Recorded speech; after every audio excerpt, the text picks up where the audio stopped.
Þegar við breytum prósentum í tugabrot, þá gerum við það með því að deila með 100.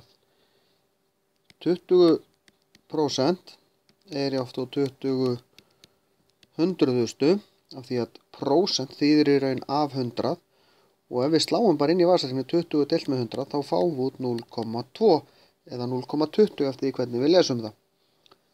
Þetta er semst alltaf spurningum að taka tugabrotið, prósentuna segja, komman er í raun hér, þetta er 20,0%, við færum kommuna 1, 2 sæti, þess vegna fáum við út 0,2.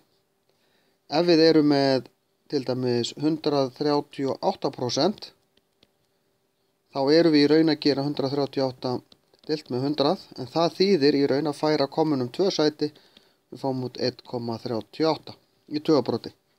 Ef við erum með 0,36%, þarna þurfum við að passa okkur, því að þarna fer kommanum 1-2 sæti hingað, þannig ég fæ, sem sagt, þetta er sama á 0,36 deilt með 100, ég fæ 0,0036. Þannig að við þurfum alltaf að passa, færa kommunum 2 sæti því að við erum að deila með 100, það eru 2 0 í 100, þess vegna eru þetta 2 sæti. En þetta skiptir máli því að í öllum útreikningum þegar við erum að margfalda, til dæmis finna prósent, þá erum við að nota tugabrot. Þannig að við þurfum að kunna að breyta prósentum í tugabrot, og svo ef við gerum öfugt, breytum tugabrotum í prósent, að þá margföldum við með 100.